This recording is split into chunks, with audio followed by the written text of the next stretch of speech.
ang Presidential Broadcast Service. Radyo Pilipinas. Radyo Publiko Ng bagong Pilipinas para sa bagong Pilipino.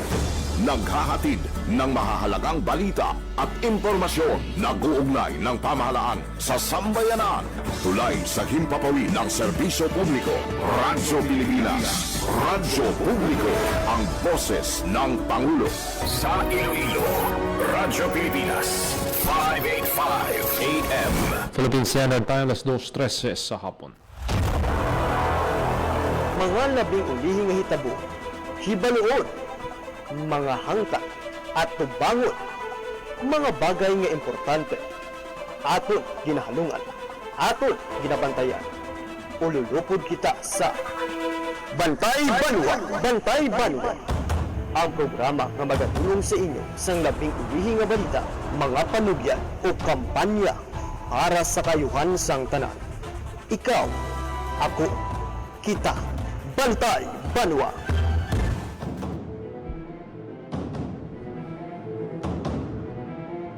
Mayong hapon Western Visayas. Mayong hapon syudad kag probinsya sang Iloilo. Welcome sa pagpangalagad sang programa Bantay Banwa.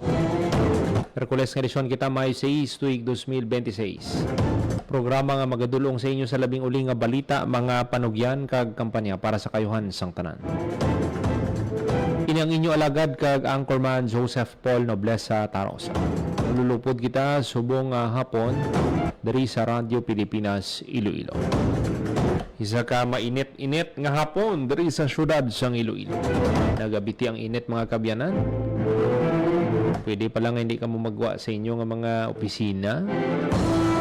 Magwa no para sa inyo tag sa transaksyon kaya tigid ka singkal ang init. Kung hindi gid mapungga no paglakad, importante nga may proteksyon gid kamo. Kalo kamo payo, inunda mo tubig para hindi kamo ma-heat stroke. May pila kadlaw nga tinagulan-ulan pero do hindi gid ka trespasser. Triple gid ang init. Mga kabiyanan sa aton nga mga balita nga patpaton subong hapon. Wala untat ang pagpanakop sang aton nga mga kapulisan sa mga drug offenders naton kag may isa naman ka barangay Tanod kag kaupdanan sini nadakpan sa isa ka bypass sa Banwasang Dingle.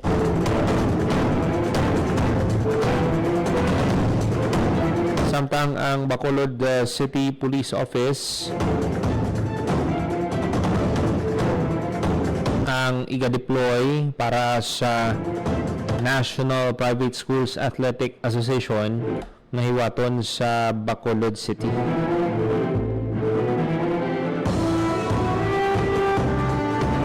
Para sa National Presa-A.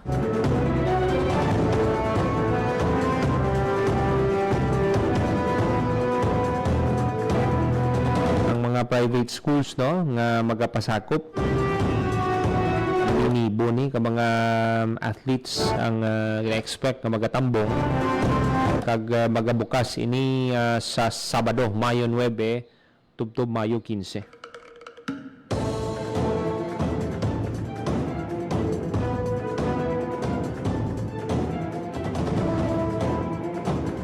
Kag mga kabyanan sa bahin naman sang syudad sang Iloilo, nagbukas na ang mga cooling hubs diri sa syudad.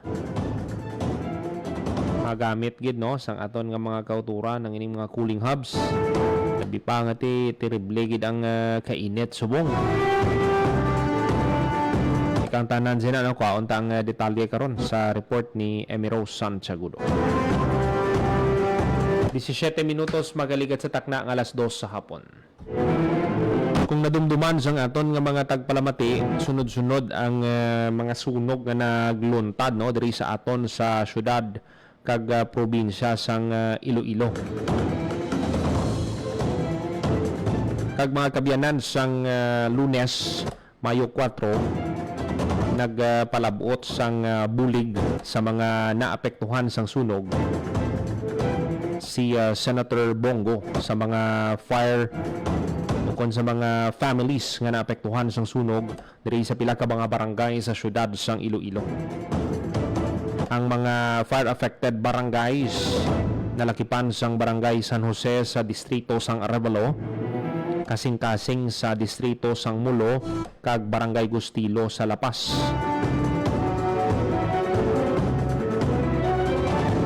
Ati ang pangabay sang opisyal no sa mga pumuluyo nga naapektuhan nga hindi gid sila madulaan sang paglaom, magbinuligay para nga ti makabangon sa sining na eksperyensyahan nila kabudlay nga daan nga masunugan ikaw. Ang pila mo ka tuig nga ginpundar itik sintas masunog lang. Amo na nga dapat mangin fire conscious. Dapat ang aton nga mga kauturan na may ihibalugid sa fire safety, mga fire exit drills. Para ba lang kung may sunog nga magluntad, kabahalo na kung ano ang dapat nga obrahon. Kag hindi na dapat magpanik. Sining relief operations, 24 ka pamilyang nabuligan sa barangay kasing-kasing pulo ka pamilya sa Arevalo. Kag isa ka pamilya sa barangay Gustilo. Ang mga benepisyaryo na kabaton sang bulig pinansyal, grocery packs, water gallons, may mga snacks, may mga t-shirt. Good makapiyan-piyan, no? Maka-recover, maka-rebuild, no? Ang aton nga mga pamilya nga apektado. 19 minutos magaligat sa takna ang alas 2 sa hapon. This time magakwa kita sang report from Iloilo City Government. Cooling hubs diri sa syudad sang Iloilo ginbuksan na. Kuha untang detalye sa report ni Emi Rose Santiago. Radyo Pilipinas Report. Maayong hapon Paul, maayong hapon sa tanan nga nagapamati sang Bantay Banwa. Kadungan sang init kag mapaang nga panahon, may immediate nga solusyon ang Iloilo City Government pinaagi sa pagbukas sang ila ginatawag nga Iloilo City Cooling Hubs. Nagtambong kita kaina sa formal nga pagbukas sang sining cooling hub, particularly sa may area sang Diversion Road dira sa may unhan sang overpass bala dira sa may balantayan sang jeep nga padulong sa Banwa sang Uton. So ang ining cooling hub ang isa sa duha ka cooling hubs nga ginbuksan kag nangin operational na umpisa subong nga adlaw. Ang cooling hub dira sa may Diversion Road ginapabugal sang Iloilo City Government nga environment friendly. Kag gamay lang ang ilang nga gastos kay tigin repurpose lang ini nga container van. Ang wala sila sang gastos kay may ara sila nang gin-install nga solar panels nga amo nang pagagamiton nga source of energy sang aircon, kag electric fan, kag water dispenser nga ara sa sulod. Ang flooring naman sang sini nga cooling hub sa Diversion Pole himo sa ginatawag nila nga eco boards o kon recycled nga plastic. Gani nga siling kagina ni Mayor, low cost lang o kon ang ilalang gid nga gasto is ang labor sa pag-install sang sini nga cooling hub. Ano bala ang purpose sang ini nga cooling hub? Ang cooling hub baga serbe nga daw temporaryo nga palahuwayan or shelter sa mainit kag mapaang nga tiyempo kung sa diin pwede ka mo dira kasulod kapahuway kag maka pangayo kung makainom sang tubig, no? Most especially kung nagalain ang inyo nga pamatsyag, pwede ka mo dira makapalapahuway yung mga nagabantay sang jeep or ang may mga transaksyones. Ang Iloilo City Government nagbutang dira sa mga ginatawag naton nga mga personnel gikan sa City Health Office nga maga-assess, maga-check sa mga magasulod sa cooling hub kag sa tion sang emerhensya matagaan sila sang first aid, ma-check ang ilang nga blood pressure kag matagaan sila sang mga bulong Aside from that cooling hub, Paul, sa may areas ng diversion ginbuksan man, ang cooling hub dito naman niya sa bahin sang Halandoni Bridge sa General Luna. Ato ya wala na gintukod kay dogin convert lang tong wala ginagamit, unutilized nga office space sa kilid sang pumping station. May aircon, ato ya may comfort room, kag may mga pulungkuan man. So kada cooling hub ang ilang capacity is up to 20 persons at a time. Mangin operational ini halin alas 10 sa aga, tubtob alas 4 sa hapon. May ginatawag kitang registration o kon assessment, no? Antes ka makasulod para to make sure man ang safety kag seguridad. So pagsulod naton kay ina abi kaka-install pa lang sang solar power. So daw hindi mo gid gawa pa mabatsyagan ang kalamigon sang aircon, pero siling abi ni Sir Neil Ravena sang GSO do kinanglan pa nga 24 hours gid nga maka fully charge ang solar panel kag ma-fully utilize. So ang mga improvements siling nila ipatuman nila tumanto kay na si Mayor Raisa Treñas nga nagsiling ang mga improvements as to the temperature, ang mga dugang pa nga mga facilities nga ibutang ang ilaman nga gina-consider.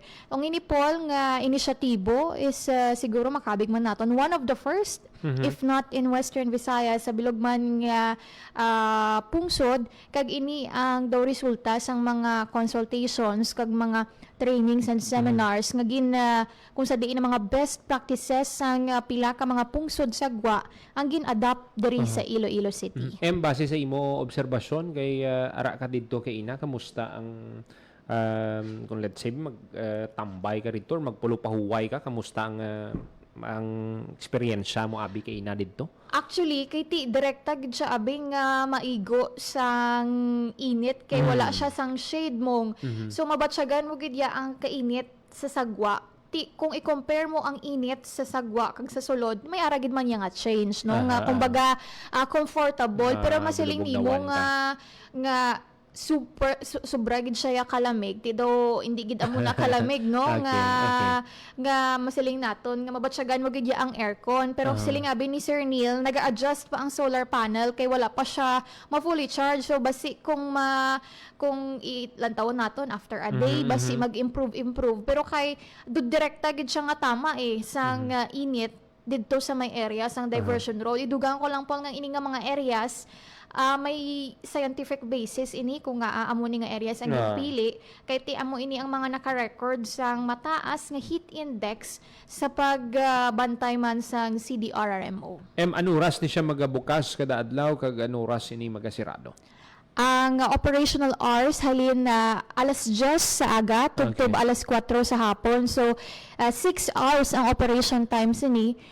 Gina-assume naton nga everyday ini bukas, wala sang kumbaga pati weekends kay ti amo na ang gina-expect man naton nga surge sang mga aton nga mga mag-transact or may padulungan, especially nga lapit ina sa area nga madamo sang malls, mga estudyante nga nagabantay pauli do amo gid ina iya ang purpose. So aside from this sa duha pa lang na nabuksan, may ara pagid nga isa pagid ka cooling hub nga i-install dira naman sa area sang Plazoleta Gay sa distrito sang city proper. So amo na ang medyo nauli-ulihi kag amo na no initial 3 ka cooling hubs, pero according kay Mayor Raisa Treñas, ang plano nila actually is dugangan pagid kung makitaan nila nga effective.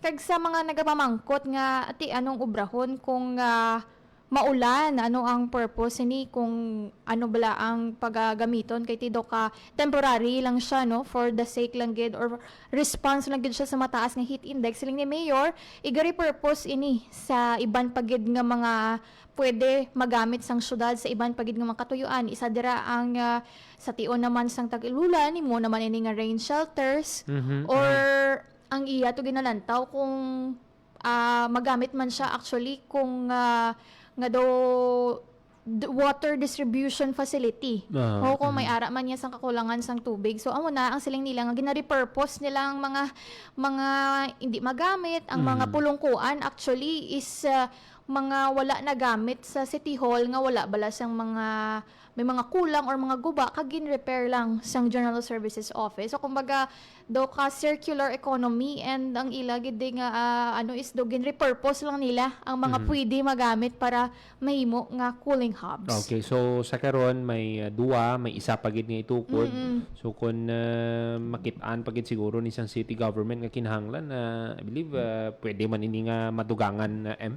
Yes, kag ang maayo nga balita kay na siling ni Mayor, may mga private sector, tatlo, tub-tub, apat nga nag-express na sang ilang nga interes nga sila matukod man sila sang ilang nga kaugalingon nga cooling hubs sagwa sang ilang nga establishment. So makipag-partner sila sa Iloilo City Government nga sila man ang magasto kag sila man ang matukod sang cooling hubs sagwa sang ilang establishment. So amo na ang pasalig ni Mayor nga may mga proposals siya nga nabaton gikan sa mga establishments nga luyag man magtukod sang sining cooling hubs. Okay, kung basihan mo ang location sining cooling hub diri sa diversion, sabi mga amo na oras, so alas 10 bantay ka sang jeep, medyo kung traffic pwede ka kapasilong danay kadali after 5 to 10 minutes nga mag Okay pa. na matchag mo pwede ka kasakay. So nami gid nga project sang city government. Kaya may mga available dito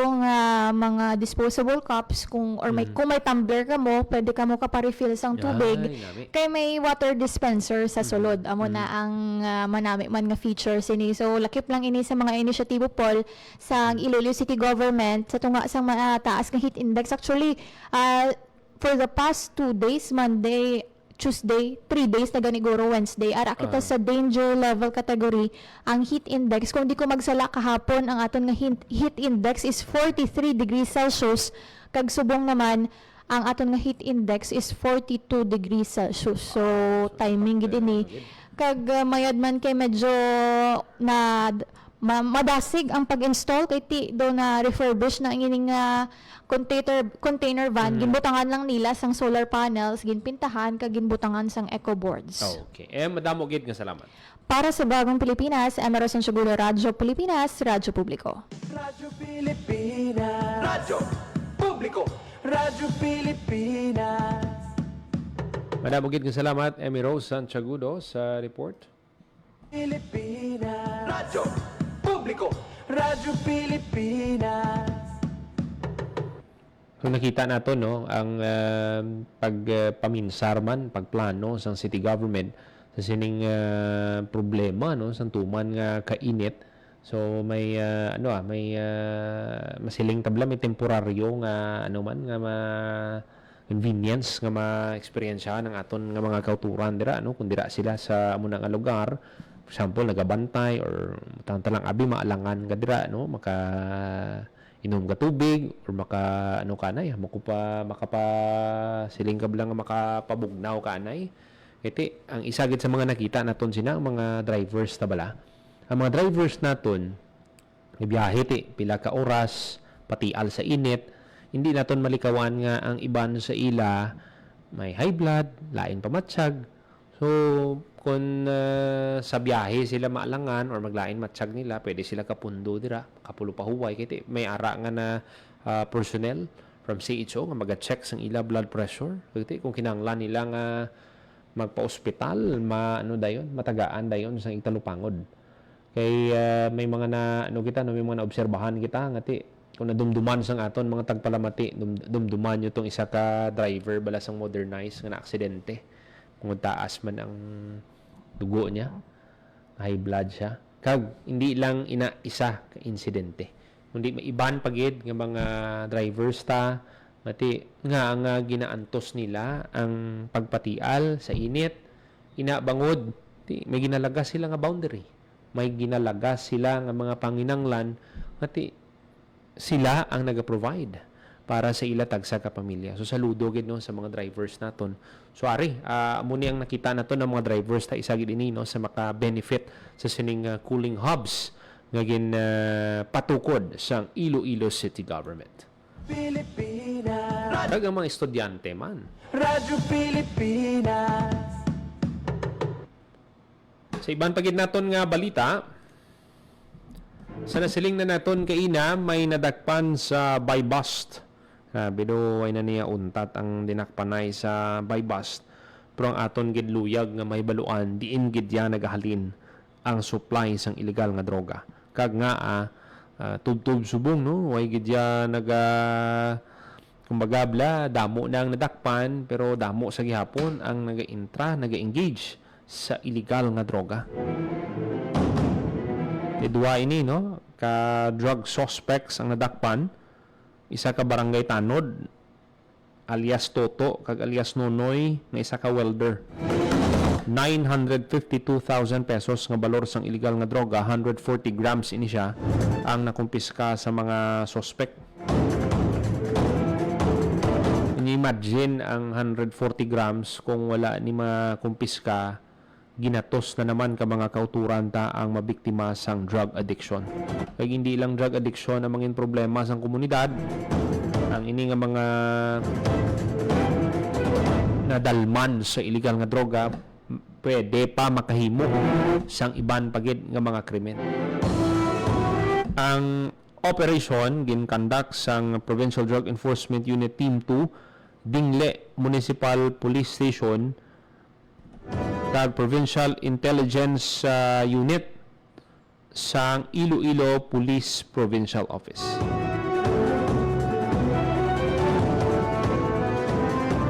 Ang Police Regional Office 6 padayon sa pagpanakop sa sining mga drug offenders. Kay kung hindi ini sila madakpan, madamo nga pumuluyo ang maapektuhan sang illegal nga droga.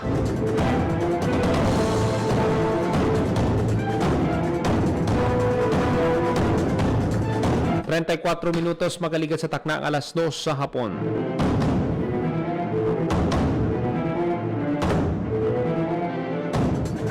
Mag-atag lang kita sa pila ka mga pahanomdom, magabalik lang ang programa Bantay Banwa. Mabilis ang trivia, dagdag talino. Heto na ang Dadling Kaalaman. Dadling Kaalaman, knowledge in a snap. Alam ba ninyo na noong October 26, 2025, opisyal nang naging ika-11 miyembro ng Association of Southeast Asian Nations o ASEAN ang Timor-Leste o mas kilala bilang East Timor matapos ang mahigit 14 na taong paghihintay at proseso bago ang full membership sa regional bloc. Masayang tinanggap ng mga lider ng ASEAN ang bagong bansang ito sa ASEAN Summit sa Kuala Lumpur, Malaysia kung saan nilagdaan ang formal na deklarasyon ng pagsapi. Ayon sa mga opisyal, ang pag-anib ng Timor-Leste sa ASEAN ay simbolo ng mas malalim na pagkakaisa at kooperasyon sa Timog Silangang Asya at pagkakataon para palakasin ang kalakalan, seguridad at pag-unlad ng rehiyon. Ito ang unang pagkakataon mula pa noong 1999 na may nadagdag na bagong miyembro sa ASEAN. Isang makasaysayang sandali para sa buong rehiyon. Kaunting kaalaman na malaking dagdag talino. Abangan muli ang susunod na Dadling Kaalaman. Dadling Kaalaman. Dati-rati maraming pamilyang Pilipino ang kapos. May mga magulang na hindi alam kung saan kukuha ng makakain. Sa ayuda naman, matagal sila naghihintay bago makakuha. Kapag may kalamidad, ang relief goods, mano-manong inihahanda, kaya matagal dumating. Ng ating walang gutom program. Kaya malinaw ang utos ni Pangulong Ferdinand Marcos Jr. Ilapit ang tulong, pabilisin ng serbisyo, siguraduhin may nakakain ang bawat pamilyang Pilipino. Direktiba ng ating Pangulo, siguraduhin dapat una wala ng pamilyang Pilipino na nagugutom para maging bahagi sila ng productive workforce.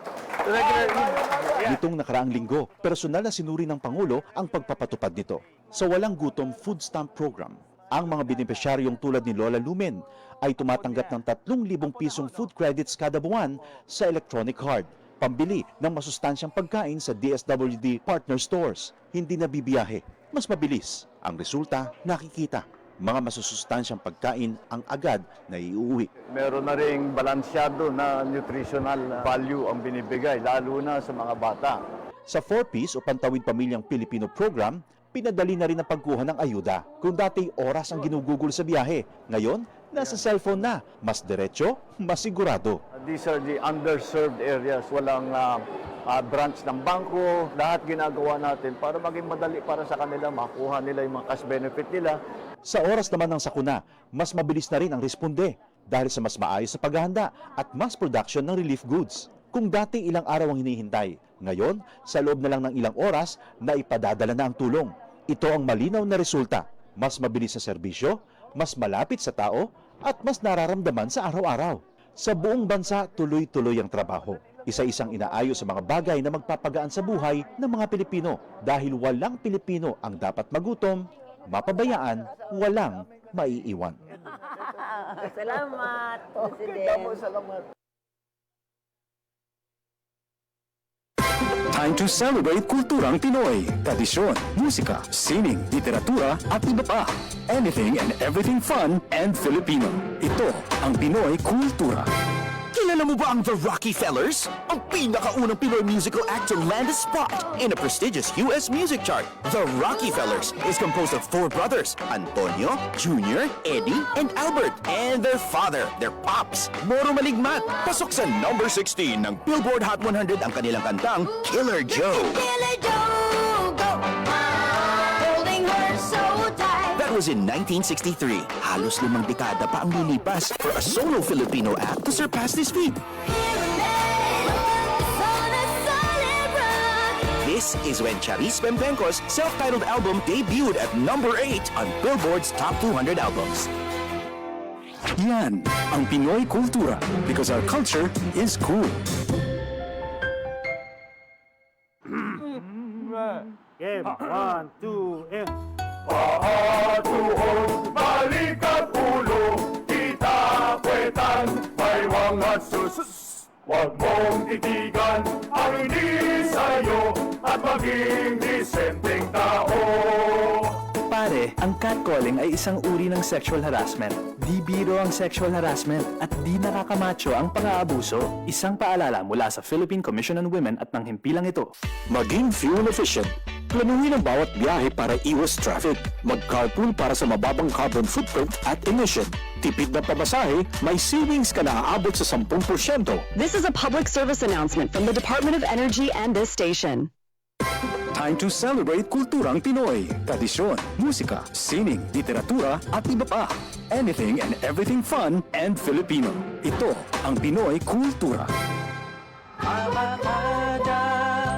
Ang abacada, sounds that make up Tagalog words, pagbigkas at pagsulat ng mga titik o letra sa Tagalog, the basis for our national language. Steam It, Panahon TV, Tagalog Lang, Metro Scene, and Wiki dig into its evolution. Records start with the baybayin, the alphabet used by the early Filipinos in the 1600s. From the Tagalog root word baybay, meaning to spell, baybayin was apparently derived and influenced by Indic and Javanese scripts. There was also the alibata. Paul Rodriguez Versosa named that in 1914. Was based on the Arabic alphabet from the Maguindanao Moros, but was modified when the Spanish came. The Spanish introduced the Latin and Spanish alphabet called abecedario, the original alphabet of the Catholicized Filipinos. You could say the Romanized version of baybayin. Then the Americans came and introduced the English language and its 26-letter alphabet. Because there was fear of losing the abecedario, the government ordered the adoption of a Tagalog-based national language. They also wanted a dictionary and grammar book.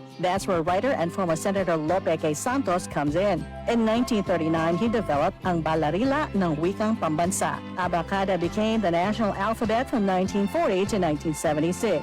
Noong 1976, ang Department of Education, Culture, and Sports ay nag-issue ng revised alphabet. Dinagdag ang mga letrang C, CH, F, J, L, N, Q, R, R, V, X, at Z. They called it Enriched Alphabet or Pinagyamang Alpabeto. More tweaks follow, and in 1987, the Filipino alphabet was published yet again with 28 letters. What you'd recognize is our modern alphabet. 26 letters from the Latin alphabet and the Spanish N or Enye and NG or Nang.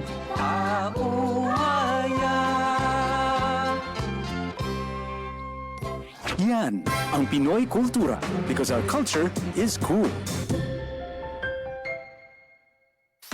Maging fuel efficient. Siguraduhin na walang bagahe na di kinakailangan sa sasakyan. Magmaneho ng wasto at iwasan ang idling. May savings ka na aabot sa 15%. This is a public service announcement from the Department of Energy and this station. Sana'y tiyakin ng mga magulang kong maipanganak akong malusog. Kumain si nanay ng masustansyang vitamin A panlaban sa impeksyon. Para din sa mata, balat, bumbunan at mga buto. Ayon, pampabuhay ng dugo at muscles. Ayodin, pang-iwas sa komplikasyon at pagiging abnormal. Importante din ang check-up kay doktor. Kasi healthy nanay, ganda buhay.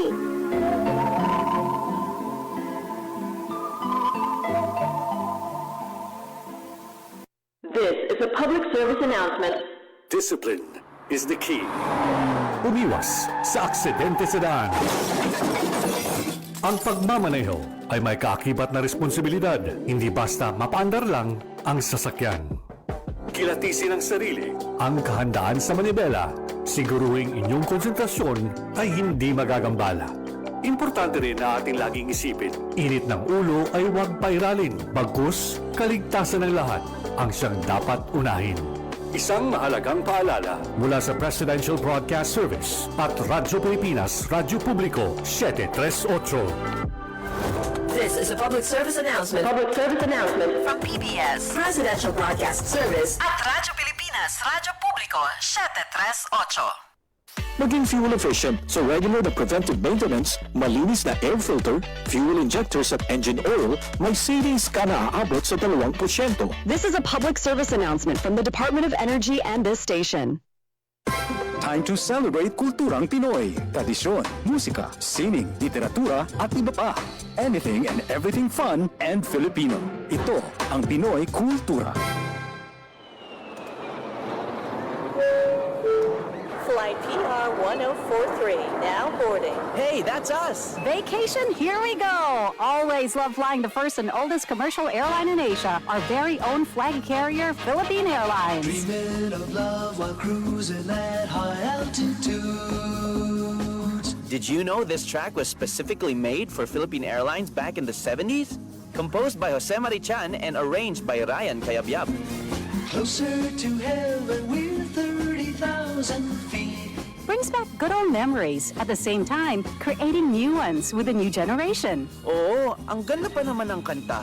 Leave all your worries as we soar over the clouds. I don't know about you, but I always feel a sense of pride every time I see our flag carrier on airports or up flying high in the sky. They'll be shooting stars through time and space.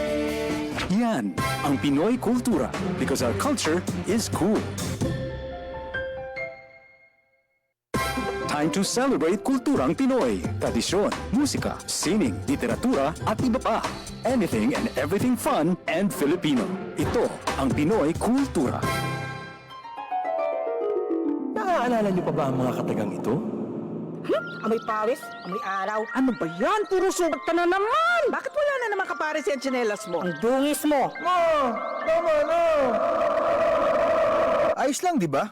Masaya naman tayo naglalaro sa kalye ng sipa, patintero, agawang base, habulan, jolen, trumpo, text, at marami pang iba. Some Filipino games just show how creative we are. All we need are players and nothing else. Ang saya balikan ng ating kabataan. Kain, tulog, laro, laro, at laro. O ano, game na? Pagkabilang kong 3, nakatago na kayo! Yan ang Pinoy Kultura because our culture is cool. 46 minutos, mga kaligid sa takna alas 2 sa hapon. Padayon ka mga nagapamati diri sa gyapon sa programa Bantay Banwa.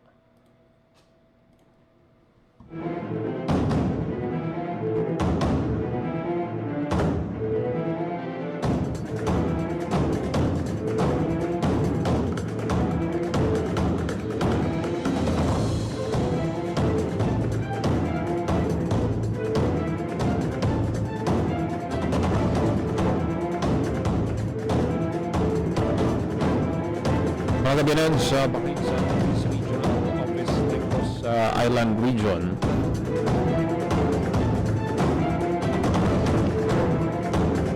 715,000 nga illegal cigarettes ang nakumpiska sa Kabangkalan.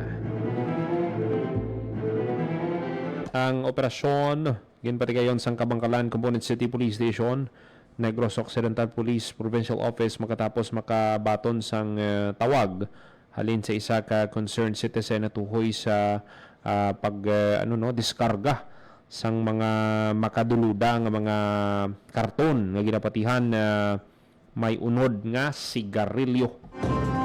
Naging padulungan sang kapulisan na verify nga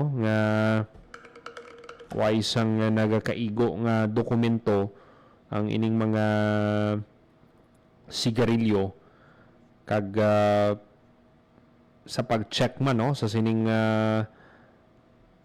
mga kargamento na dakpan ang driver nga residente sang Santa Catalina, Zamboanga City. Bali ang na-recover sa suspect ang 21 small boxes sang tourism cigarettes, nagaunod sang 30 ka rim for a total of 630 rims. Damo pila ka pack ang kada rims ini, no? Grabe. 8 big boxes sang tourism cigarettes. Nagaunod sang 50 rims for a total of 400 rims. 12 big boxes sang Bosco cigarettes nga nagaunod sang 50 rims, so 600 rims pagid. So muna kadamo ang nakumpiska. Pagti ang tanan nga nakumpiska nga ebidensya ang gin-turnover kag ang suspect surprise ang iyar constitutional rights, provisions ang anti-torture law. Ang ebidensya ara na sa kustudiya sa karon sang Kabangkalan Component City Police Station for proper disposition. Suno sa PRO-NIR ang madinalagon nga operasyon napakita lang sang vigilance sang kapulisan against illegal tobacco and highlights the crucial role sang partisipasyon sang mga pumuluyo. Kaya ang pumuluyo mismo ang nagtawag sa kapulisan, ang naghatag sang tip na may makaduluda nga mga kargamento nga ginapatihan mga illegal nga sigarilyo. 49 minutos magkaligid sa takna ng alas 2 sa hapon.